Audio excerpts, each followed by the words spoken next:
Welcome to the Doubles Only Tennis Podcast, where you learn the best doubles lessons to improve your game and win more matches while getting to know some of the top doubles players and coaches on the planet. I'm your host, Will Bochek. This podcast, my weekly strategy newsletter, and my website all focus on the goal of better understanding the sport of doubles and helping players like you improve faster through actionable advice that you can use in your very next match. My goal is to provide the best doubles resources in the world. And to do that, I study, analyze, and work with players at every level of the game, all the way up to the ATP and WTA tours. If you enjoy this podcast, consider becoming a Tennis Tribe member to go even deeper and take your doubles IQ to the next level. Members get access to premium podcast episodes, weekly video lessons, monthly strategy webinars, courses, ebooks, gear discounts, and a lot more. Go to thetennistribe.com/memberships to see all the benefits and sign up.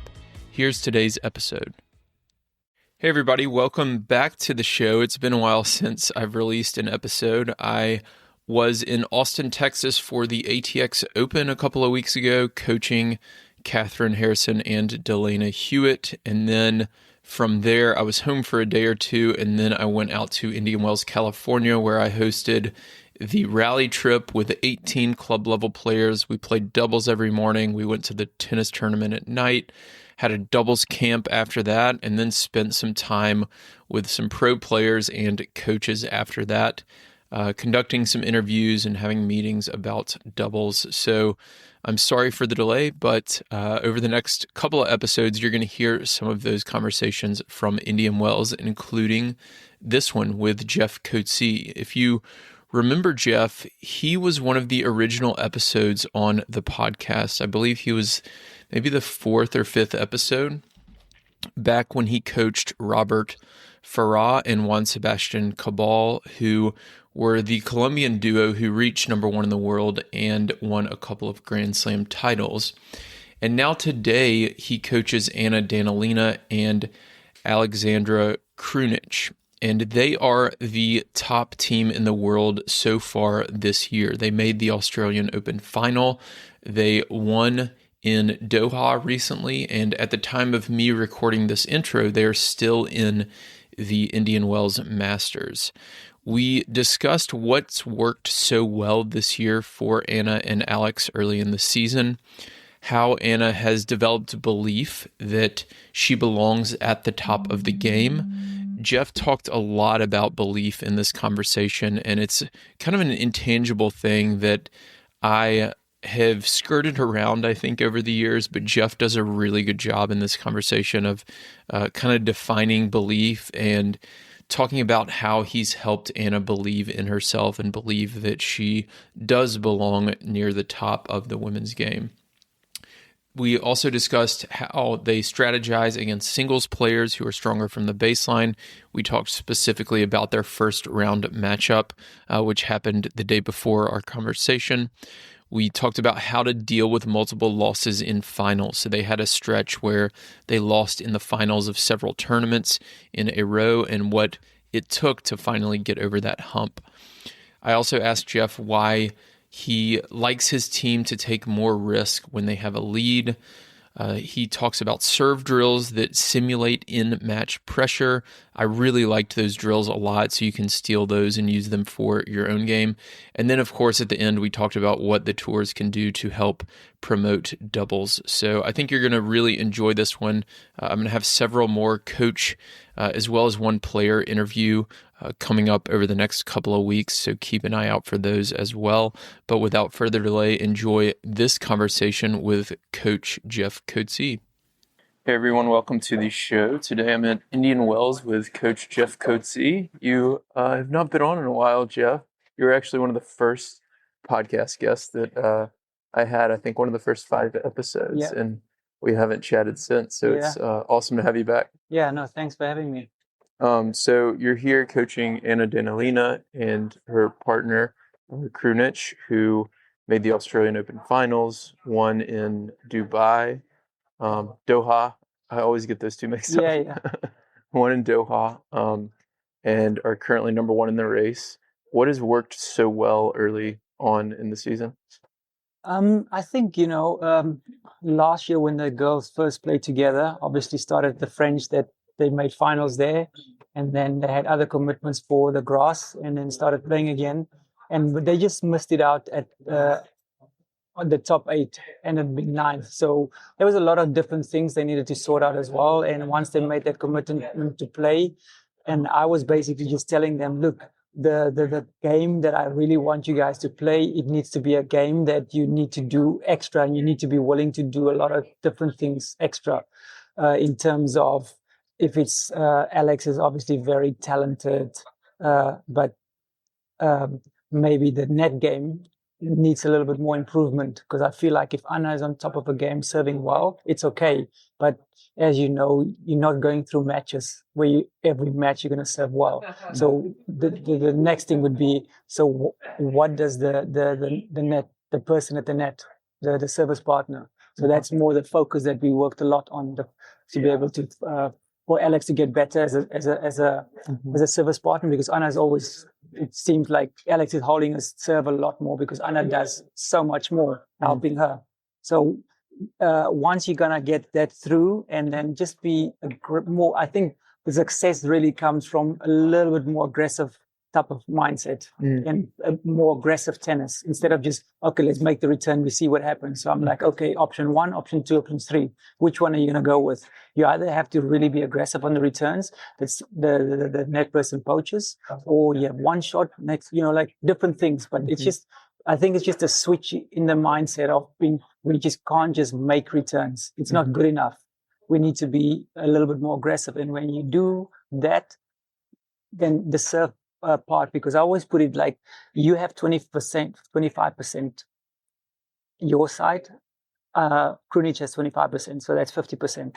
You hold serve 25%, 25%, and you put it in those percentage. So if we can find a way that we can hold serve our 50%, we only need one break or two breaks here and there, but now we need to work on the return part. The return, and the partner, what do they do? So it's just more, the way they've been playing was just like, okay, let's see how we do, and we like to just get the ball, and I'm like, let's try now, because they're getting you're losing matches here and there. This is what the teams are doing to you. So we can make that improvements. So basically what we've done is to make the gap smaller on our weaker side, and it's obviously been working a lot more. So that's more, but I mean, I think it's more the aggressive type of tennis, where I feel like there's so much potential from both of them. They each complement each other's game so well, but and the mere fact that they trust me and buy into what I want them to do obviously helps a lot. And you've been working with Anna for several years now. Since when was that? I started with, I think Madrid was the first tournament. So this will be the third year with her. Third year with her. Yeah. And then before that, you had Cabral and Farah. A long time, about 8 years. A lot of, it seems like, I guess this is true of a lot of doubles coaches. Maybe they'll stick with a player for a long time.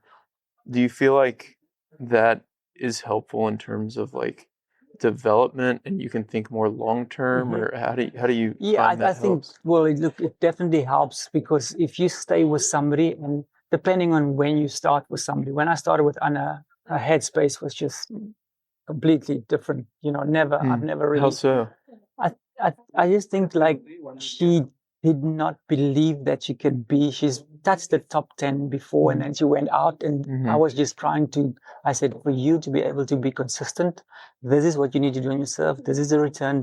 I kind of put everything in perspective to her. I said, there's going to be matches that you're not going to serve as well. So then you need to do something else better to make up for it. Right. If you don't do this well, then something else.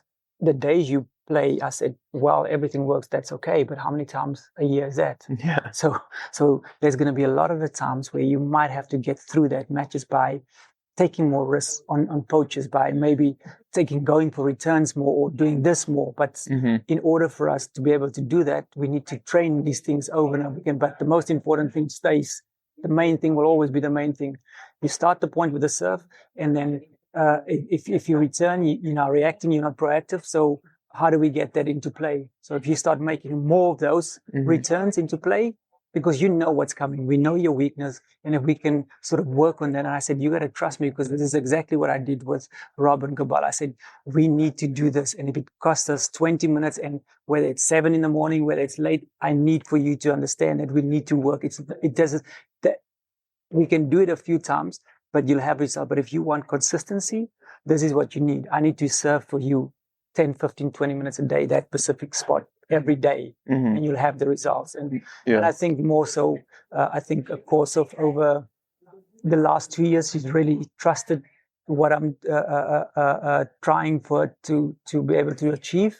But also, I think more so belief. Yeah. I think that's probably the biggest part for me with her, because I don't think she was, when you tell her like, this is what I see, she's like, she's not believing in herself. I'm like, Anna, this is honestly what I'm seeing. I said to you, first of all, I'm not doing this for any money. Otherwise, I can go find somebody else. I believe that you can be where you are because I know you like working hard, which is already a plus. You know, you like to do extra things. I said, once we sort that out, I said, I will take a player any day that's not as talented but wants to work hard, and supposed to be a player that's was very talented and like this, you know, you never know. So I like that. Obviously, when you get a talented player and she's willing to work hard, I mean, you know, then it's you find somebody phenomenal. How much of that belief, and this is a topic that I've I guess kind of danced around for a long time, because it's so intangible, and I'm a big analytics and math guy, so I like things that I can prove. And like you say, she didn't believe in herself. Like, we can't prove that, right? It's intangible. Not to say it's not important. It's obviously super important. But when you go to a player and they don't believe in themselves, how much of that change, if let's say 2, 3, 4 years later they do believe in themselves, comes from just putting in those reps like you're talking about? Like, I'm going to serve to this spot every day for 20 minutes. And over time, I made the forehand in the spot. I hit it again. I did it again. And then that belief develops versus like some other kind of mental, I don't know. How do you think about that? Well, it boils down to a lot of personality as well. Oh, okay. You know, because some people will have it because that's just their personality. They believe their nature is like boom, and it goes quickly. With her, on the other hand, it's a little bit different. So I had to literally tell her, Anna, you honestly need to believe in yourself. No, it's no use. And my favorite saying always, doesn't matter who I work with, I can only take you to the water. I cannot make you drink. I can take you that far, but ultimately, from all my experience and knowledge, this is what I can do for you, but you're the one that needs to step up and deliver. So if you don't, but you have to believe what we're trying to do. So if we know what we're trying to do, and then it just becomes, there's going to be days for sure that you're not feeling well. Maybe you can't make every single return, but you also have to give credit. If somebody serves and beat you with a good serve. But when you miss, it's more like, are you missing because of this, or you actually, because for her thing is like, if I tell her, wow, good return, she goes, yeah, but it's art. So she always sees the negative of it, and I'm completely different. I said, but that's such a good hit. I said, Anna, you cannot make every single return, even if you hit everything, you do everything right. You're going to have to accept that you're going to miss. It's just like when I'm trying for her to poach more or do something, I said, you're going to get beaten up the line. You can't be like, maybe I shouldn't have. I said, well, how are you going to get better if you're not going to get beaten up the line? For you to be able to really cross and do stuff, you're going to have to accept that, what is my number today? Am I going to get beaten 5 times, 10 times, 15 times? It means you're doing a lot. But the majority of the times now it becomes, when do you go, what and how many points are you winning versus losing? Now if you go 10 times and you win 7, why are you stopping? If you go 5-5, then you got to say, hey, is the glass half empty or half full? Let me go again. You know, you got to just, and sometimes I said it's crossing or poaching.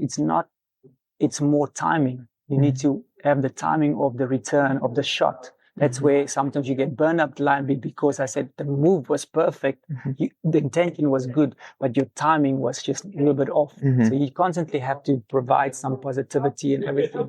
But yeah, I mean, it's something that you, with her especially, you do the reps over and over again, it works out, but it also is the personality. So that takes a little bit longer with a player, for example. You know, I've had when I worked with Cabral and Farah, Rob needed more time, where Cabral needed boom, boom, boom, I'm feeling it, I'm good. So, it's also the type of, especially in doubles, the type of player you work with, the personality. And then that's where the difference, then you have to understand, like I always say, you have to understand the person before you really can understand the player. Yeah. So I'm trying to, and she's not a person that opens up a lot. Okay. So like over time, trust is earned. Yeah. You've heard it many times before. So once I got that trust, now I feel like, and that's your first question is like, why are we doing well? Like, I think it's more and more trust that now she's opening up to a lot more, whereas it takes time to let somebody in sometimes. It's like, but if I do this, I said, look, your perspective and mine may be different, but try this, it's fine, no problem. You can do your way, but I just want you to try this and see what happens. Now, when they start seeing, okay, and I'm like, you cross once. I said, what? I said, there's no rule that says you can't cross twice in a row. Why wouldn't you do it? I said, I haven't seen that rule. Yeah. So you tell me, where's the rule? I said, why don't you do it? I said, big moments. I said, and there, we surfed the set. You went 5-4, 5-3, you cross first point, and then you guys stop. I'm like, why? I said, your thing is look at the scoreboard. For example, what happened in Australia, we lost the serve at 5-3 serving for the, we were first down a break in the third. And then I said to him, look, girls, you need to apply more pressure on these. Every second serve looked to come in, and suddenly it worked. We put back, and then we kind of served for the match. First point, boom, crossed. Okay. And I'm like, what happened? I said, 5-3, you crossed the first point, and now we stop. And then they looked at me. Luckily, they were at my side. They looked at me. I said, girls, look at the scoreboard. We are still up 5-4. Doha final, we had like a couple of deuce points. We lost 6 love, 5-2 down, for example. I said, don't worry about that. I said, just find a way to make them surf for it. So 5-4, we had 30-40 at 5-3. And actually, the good return second serve just out. And then Alex played a very good deuce point, championship point for them. I'm looking at Ostapenko's body language going to the team, and I'm thinking to myself, wow, we are set and 5-4 down, and the body language is like completely different. And I would tell my players exactly what I told them in Australia. Look at the scoreboard. We are still up 5-4. So when they came my side, I should like, let's just make a play. Do this play. She doesn't make her hit the return up the line. She missed almost every return there. And then I'm like, you know what? We're in it. We have this, but it's just ironic how you can think when you just serve for the match, and then suddenly 5-4, you're like, but look at the scoreboard. Yeah. I mean, I would, if you had told me this before the match, Jeff, we're going to be 5-4 up and we're returning to maybe win the match, I would take it. Take it any day. Yeah, 100%. So I want to talk about the match today. So they played two singles players, or primarily singles players, Sloane Stephens and Donna Vekic. Obviously, that's a different style of team, right? And one of the things I noticed, and you just talked about crossing and trying to kind of keep, I guess, a mental tally of, I crossed 10 times, I won 7. I crossed 10 times, I won 5. Early on, they were crossing really effectively, I noticed. And then Vekic specifically started going line. And then I saw Anna start to kind of do the shimmy at the net and kind of stay line. And then she hit a few volleys through the middle. So it's kind of like a chess match. Talk about how you handle that before the match, knowing that these singles players are so good from the back, and then throughout the match. Is that something you're picking up on, or you've trained them to pick up on? Well, it's something you basically do before you play. I've always done that myself. When I played, I'm like, you know what? First of all, they're hitting many more ground strokes than me anyway. This is what they play, ground stroke. I know you are better than me with ground strokes, but I can handle 2, 3, 4 if I have to with you. But long term, I give you that. But this is what I'm going to do to you. I'm going to play my game first, because right now you on a court where there's 4 people. So it's my type of game. So this is how I'm going to play. And if you're going to beat me, you're going to beat me doing this. So it becomes that chess that you want to do. So again, like I said, it's like, what type of game plan do you want to play? Do you want to return and cross? Do you want to hit one shot and cross? Do you want to do this and cross? Do you want to, like it becomes that, when do you bring it in? And like you said, sometimes you throw out that type of message first, and now it becomes like, okay, is she going or not? So now you've sent the message. So even if it's on serve 4-4, but big moments where it comes down to is, Are they going to go or not? And this is where the chess becomes, am I willing to go on this moment, knowing that I've done that before? Is the player at the back there, or the singles player, or are they going to take the chance and go? And that's where I said the timing becomes, the crossing becomes, it's all about timing. So you've got to time the return first. You can't just say, okay, I'm going to cross for the sake of crossing. That's where it becomes so important. So yeah, you have this type of game style. We always try and feel like whenever we play a lot of the singles play, I know what's coming from them. And this is what we need to do. We do our thing because we are better in that regard. But they are definitely good returns, good first, second shots. But we need to change that narrative then to maybe go up the line a little bit more of the returns. Maybe if we go cross to cross the first one, or maybe do this, try and change it. Or if we get a good return and we don't cross the first one, then do we go line then? Do we lob or something? We need to constantly change because you're never going to beat a lot of the singles plays, rallying.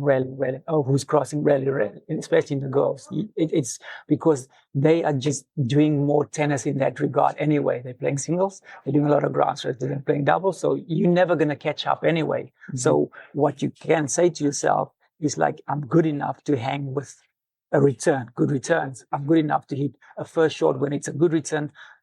Majority of the time you'll get sort of a relatively short ball, but then what do I do with it? I need to be having aggressive mindset and then maybe cross. So it's always like that sort of mindset that I'm trying to teach them when we come back to what type of tennis I want them to play, to be a little bit more aggressive, to hit and come in. But in order for you to be able to do that, you need to do something else, because most of the volleys, if you hit and come in, you're going to hit below net anyway.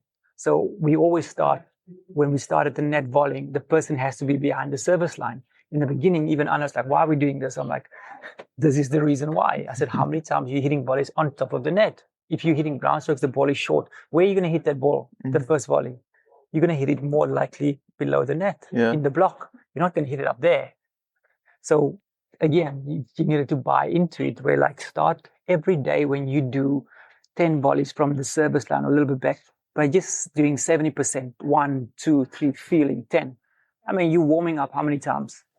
So are they volleying with each other from behind the service line? No, just one would hit the ground stroke. Oh, ground stroke. Yeah, okay. Just normal volleys. But as you see a lot of, even like a lot of singles players, you'll see how they volley. They'll come and they're in the middle of the service block. Yeah. But how many times do you get volleys from there anyway? Yeah. Unless you approach and you get an easy one. But I'm talking about when you play all these unbelievable players, Alcaraz, and you hit an approach shot. How often are you really going to get a passing shot or volley like this? Yeah. You're going to have to hit a volley below the net. And that's why I try and teach them to start and learn how to volley from behind the service line. So when you do get these difficult volleys, you've done literally 10 every single day, or every warm-up you've done. So in a course of 3 months, I mean, you can add how many volleys you've done. So it just becomes to change the mindset, because when I saw Alex doing that, coming from obviously a very good singles career, and unbelievable how talented, what she sees the game, I was just trying to say, look, sometimes the shot selection that you hit is unbelievable, no problem. But sometimes for me, that wins a lot of matches is how well you do the basics. You can't go wrong with the basics. Yeah. If you just stick to the basics and you do those things and you almost master the basics really well, you don't have to play well. But if you stick to those little things, you can't go wrong with that. Yeah, you might not win every match, but you're going to win the majority of the matches. Right. But what does the post-match look like for you after a win like today? What's the exact kind of routine? I imagine they'll stretch, go basically. The first time we'll talk about the match afterwards and say, look, this is where I feel like well done. First of all, I like to start a lot with positives first, and then obviously, regardless of win or loss. Yes, some win or loss to give, because the players don't always want to hear the criticize, and some people don't take it well. So obviously the players like Anna, for example, would like to hear right away. Alex is a little bit different. She would like to do it a little bit later. Whereas with the guys I used to work with, they like to do it also right away. So they talk about it, and sometimes I'll go like, okay, your thoughts first. Start with the positive. Sometimes it just depends. Like, this is where it comes down to how well do you know your players, the person first. And you got to look at some different matches. So I feel like, and even like, to be honest, well, I keep learning. from players. I keep learning what I'm doing. That's why I love doing this job, because I keep learning, like even like little things. Even my daughter that plays tennis at 13, I learned from her because I know how emotional that age and stuff is. And when we talk about, so we even have a thing that I don't talk unless she comes to me first, boom. And then later on, I even get her to go into the pool and stuff, recovery and this. And then she'll go, okay, Daddy, you tell me your version. Yeah. And same thing. So I try and learn from that. I try and learn from these players, like when is the right time. But yes, it would be talk about the match a little bit more. Okay, now they were on the bike. And now, okay, and then you obviously knowing that you're playing this time, they would have had maybe a slot already. Because nowadays you can do it on the phone with the physios, what time is available. They have slots, not like back in the day when we used to play. It's like you go in and it's like, all right, now you wait to see who's available. Now you can actually have a schedule. I'm playing this time, so I'll do my physio at 6 or something. Then you can have that. So they'll do the recovery and everything. Tomorrow we have a day off, and then we focus on the next opponent who we're playing, and then I'll go look on video analyze tonight to see where and what, and then I'll come up with a game plan during practice, and then it just depends how well we execute that game plan. Again, those are things you can only control, that you can do, but you can't control if the opponent, because they'll do the same thing. It's just a matter of who executes it better. Sure. So you mentioned you're still learning a lot. What is your process for continuing to develop yourself as a coach? How do you continue to grow?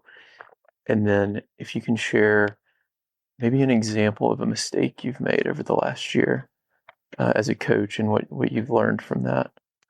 I think the main thing is sometimes as a coach, we also just need to take it in and listen first and not be so judgmental as like, because I'm also like a perfectionist like this. Yes, but you make mistakes, but you got to do this and this and over and again. But also like, again, to be honest, the last 2 years I've actually learned a lot more just because my daughter started to play a little bit more tennis, even from her at that age.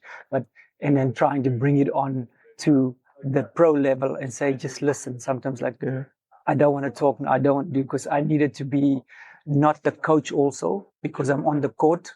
And then when I'm in the car, I'm like, okay, so your father's asking me, how was your lesson? Yeah. So I just had the lesson with her. So I'm like, okay, I can see where this is going with her face. So I'm like driving and I can see us like, oh, so Daddy just wants to know how was the lesson, or how was it? How was the coach today? So is this something you actually do with her? You tell her, right now I'm in dad mode. So now now I'm in I coach. basically literally tell her, Gaps, look, I'm taking like my hat off. A different color hat. And then, okay. And then just depends, like so good. in the mood. So yeah, but I feel like I can always learn from the players. And the toughest thing is sort of timing.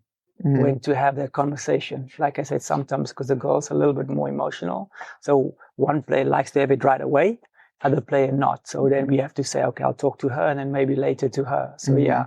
And so I keep learning that sometimes I need to not say a certain thing, maybe the timing on the court even. Sometimes you just have to give that positivity and everything and trying. And when they do ask you, because look, right now, yeah, we're allowed to coach, but you got to be, you don't want to say too much, but you also just want to say something short and precise to the point, and constantly having them, because I go back, because I watch the match a lot, to the semi-final of the Aussie, and I was just like, you know what, look at the scoreboard, we just surf it, and it's what we do here. And probably one of the best 4 points we broke to love. Like there, and it just shows you that if you stay in the moment, and I'm not saying if they were the other side of me, it just so happened that they came this side, I would have then maybe screamed. It's like what we do here, stay in the moment. That's what I always try and tell them.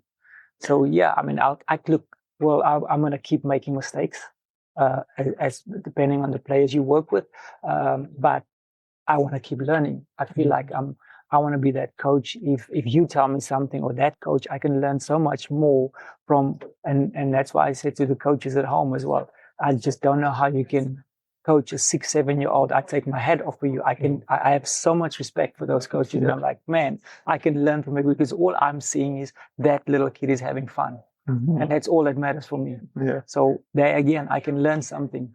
Yeah. Last question. So,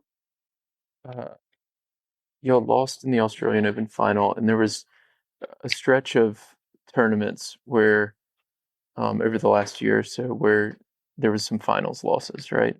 And then in Doha, you get over that hump. What did you tell them after Australia? And how do you kind of learn from those losses, like while you're in it? And then B, after Doha, what do you think, I guess, turned that match around, especially being down so big? Yeah. And I guess how did that feel afterwards to finally kind of get through that? I think starting with Australia, we knew we had to have a good start, which we did. Mm-hmm. We were 3-love up, double break, then we lost serve, and then we played a very good point to Alex at 30 all, if I remember correctly, and we broke. Now, the difference where I'm trying to get them to understand is when you guys are up like this, I would like for them to take a little bit more risks. This is the next phase where I feel like we can improve a lot more. So when we up, we're starting to play a little bit sometimes safe, passive, or because I'm trying to say lose, maybe? Yes. So basically, that's been happening. So and what I'm trying to tell them when we serve, okay, we have option A or option B. It's already getting better, but again, it takes time. I said, this is what I want you to do the first 2 points. So do this strategy, do this one, and see what happens. And then we take it from there. So those already has worked. But when it comes to Grand Slam finals, I'm lucky enough that I've been in a few that I understand. That's where the personality, the belief comes in a little bit more. Anybody, if you're there for a reason. So there's only going to be one team, one person at every single tournament that's going to lift the trophy, that's going to be unbeaten. That's the thing with the 64 drawing doubles, 128, there's going to be one person that's never going to lose that whole week. Yeah. So there can only be one. So when you get to that stage, you got to be able to trust. I honestly felt like we could have won that first set at least and give ourselves a chance. Now you're halfway there. Same thing last year when they played. They didn't have that extra belief. And once they won the set against Irani Paolini, then the third set, we went through 3 games where it was close, we had chances to, and then they kind of ran with it. So I said to them, we got to learn from these mistakes. We got to watch the videos. We got to see the body language. We're going to do this and we need to do. I said, my job is but I'll just show you specific things. And so when we got to the next final, because this was their second 1000 last year in Juan, they lost in the finals, and Anna's won a few. So it was Alex's first time into the finals. And again, it was 6-love 5-2, but we also lost 40-30s and 30-40 points. So 4 dudes. So with this system, it's a little different. It's hard, yeah. And I feel like now that we've won that 1000, that's a little bit. The monkey's sort of off the back, and I just want him to believe a little bit more in that regard. That when you get to the finals, I wouldn't say it's just a normal cliche. It's just another match. Yes, it's just another match, but it's also not another match. You're playing for the title, for the championship. But again, what I'm trying to tell them is like, what are you doing in that particular moment? That is the only moment that matters. But if you start thinking about ahead of yourself, then you're going to get caught up. So the best thing when you play these tournaments, the bigger, and I said to the players, like, you don't need to win every single slam. Of course you want to the thousands, but if you can do well enough in every time you get to that stage, because it's not guaranteed you're going to get to every single final in 4 slams. You're going to get to every single 1000. But when you do get there, all I want you to do is give yourself the best possible chance. And again, what is the best possible chance you're giving yourself? What can you control? You can control how you go to bed the night before. You can control your when you wake up. You can control what you think about how you're going into the match and when you believe in those things. So all those things comes down to the difference. So when you up a set and something, say 4-2, do you now play not to lose, or do you play to win? I said, for me, I've seen too many things that when you guys are in the situation, you play not to lose, it doesn't work. And I've showed them before. I said, this is not good. It doesn't work for us, so why don't we just try and do the alternative? And once they got to that 5 all stages in the second set, you could tell the whole difference. Even at 5-4, Because I was just telling them, the body language is bad. Come on, we can do this, girl. And you could see there was a big change in the body language. They started believing a little bit more. And that's probably one of the reasons they probably won that, because they believed a little bit more. Okay, in hindsight, they were like, and I said, this is the time to get on top of it. Because they were like, what just happened here? We can't believe we're in this situation. Yeah. So, yeah, I mean, belief plays such a big part. And hopefully that will continue when they're in these thousands or Grand Slam finals. And, I mean, like I said, it doesn't happen very often. So when it does happen, you need to take advantage of that. But, yeah. One quick follow-up on, you said with the lead, I'd like to take more risk. What type of risk are you talking about? Are you talking about like movement at the net? Or are you talking about? The way I try and teach them, and when we do certain things in practice, I like to practice serve with a lot of pressure. I just don't like buckets and buckets. Oh, you're telling me you serve for an hour? No, I would like to say, okay, we're gonna do 7 serves in a row, that particular spot. I'll make the spot. If you don't make it 7 in a row, guess what? We start again. That's it. We're not going to do anything else until we get 7 in a row. And I've never had a player not making that. If it means the whole hour is based on this one particular spot, you haven't gone, then so be it. So then by 6, you got to make the 7th one in a row. Otherwise you start. So that's pressure.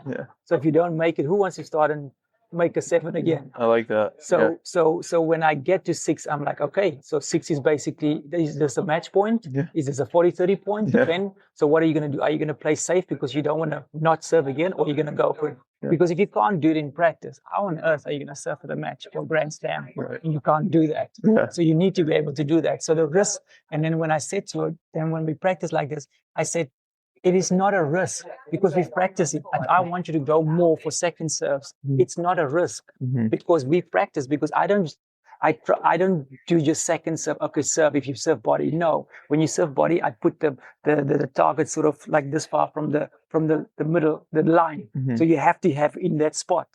If you don't make it, guess what? You start again. So I'm trying to teach them to sort of serve under pressure, return under pressure. If I make this, because every time when I serve to them, I'm like, La 40, we are break up La 40, we 30-40, it's a deuce point. What are you going to do? So constantly all those things I try to do, and that's what I'm saying. When you're up, it's not a risk.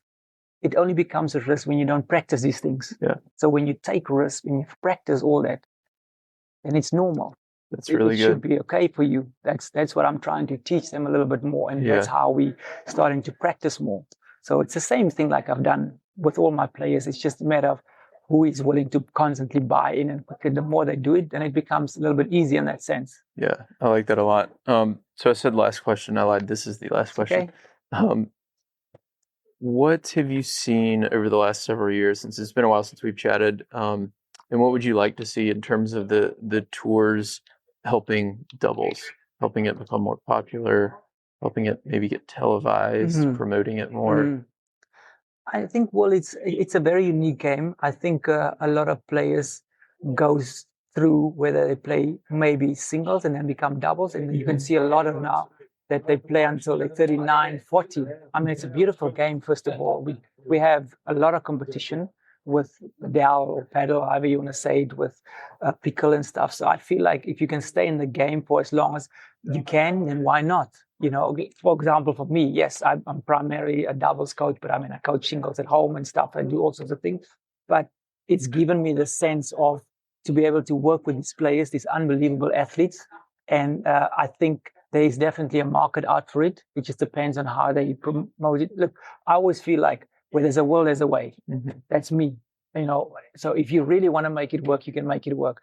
But it comes down to not just us. It comes down to a lot of the top singles players, how well, when they talk about it, when people ask them about doubles, then they say, no, I love the game. I think it's just because, it's a different market. Like sometimes when I say, but we don't get enough course practice. Okay, so what do we do then? Let's not blame. Let's find solutions. So the solution is, do the doubles players then start? Like, for example, the men starts here on Sunday. I wish we started on Sunday because I could have been home a little bit longer. So there's always ways. Because then a lot of people will either go to Phoenix or Dominican Republic for the 175 and then off to Miami. So there's always ways of how to improve things. What do you want? So the mere thing is like, if we can all work together, WTA, ATP, singles, doubles, and we don't have to differentiate about this and that because it's one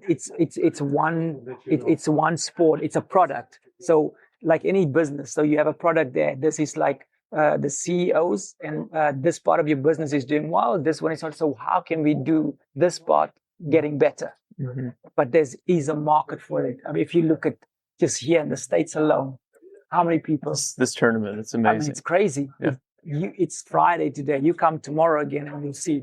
It doesn't matter where you go. Yeah, you can't get in. It's very difficult. Yeah. So how do you tap into that market? You know, I love doing it because whenever I'm here and when we practice, I always see people watching, and then I can hear it's like, wow, this, and then I ears dropping like, oh, I can do this in my next time. I'm going to try this in my match. Yeah. This, and then I actually go to them and say, hey, but if you do it, you need to do this because you remember this is what we're trying to do. I hope you picked up what the girls they serve there, but you need to be able to do this. Yeah. And they're like, I like this. So I try and give because I feel like they have made the effort as fans to come and watch the guys or the girls practice doubles. So for me as a coach, just to be able to have that impact and to be able to tell one little thing to somebody, maybe they appreciate. Like yesterday we were practicing, or 2 days ago, yesterday. And then we're sitting there, it's like, wow, we watch them here, we watch them there. It's like, wow, they're so good. And I said, you would probably pull that shot off, or this. And I was like, yeah, not quite. But I said, but why not? I said, maybe at a different level, but you can still hit that shot because if you do it's a shot and you do this, the next point, what's going to happen? And then they're like, that makes sense. So it's like, it's just, I feel like we just need to tap in on it a little bit better. I feel like it's such a good product, but nowadays it's all about singles, double, this, that. It's just like, surely there's enough for everybody. I think since me playing and been coaching, and when I'm at this stage, our sport is probably the healthiest that it's ever been. Mm. So when a company or product is doing that well, why would you want to fire somebody? Mm-hmm. Or saying in that regard, if you want to say doubles or something. Yeah. But now you got to tap in on it and have someone promoting it. I mean, the ATP, there's or the W, there's so much more they can do. It's a matter of, do we want to do it or not? And that's the difference. That's why I feel like if we can all just come together and we just promote it a little bit better and talk about it a little better, because it's like anything else. If Alcaraz, if Sin and all is like, no, I love the game, love doubles. I think it's great. I think these guys are actually just a different skill set. Wow, then suddenly becomes a different conversation. Mm-hmm. But we all have to have that sort of conversation. We all have to be part of it. It's a product. It's tennis is one game with obviously singles and doubles, which is a little bit different. But I mean, I hope they can continue, and I obviously feel like it's changed in that regard, where you're never going to have back in the day like a McEnroe and all this. Like, will be able to play singles and doubles at the same time. Mm-hmm. Now it's a little bit different, and you also have to appreciate that. But so hopefully they can continue, and then maybe we'll have another conversation in 5-10 years. Who knows about this? And then hopefully we're in a different place, even better. I really do hope so. Yeah, I hope so too. Yeah. Jeff, thanks a ton for coming on. I really appreciate the time. Thank you. Thanks for having me. Thank you for listening to this week's episode of the Doubles Only Tennis Podcast. If you're interested in diving deeper into the world of doubles strategy, I've created Tennis Tribe memberships that allow me to bring you more podcast episodes, video lessons, webinars, and other doubles content on a weekly basis without relying on paid ads. The lessons inside the membership will help you better game plan with your partner, optimize your practices, and become the smartest player on the court. Go to thetennistribe.com/memberships to learn more and sign up. You can also join my free newsletter on our homepage, where I share a new doubles lesson every week. If you want to connect, you can find me on Instagram, Twitter, and Facebook, or contact me through our website. Thanks again for listening.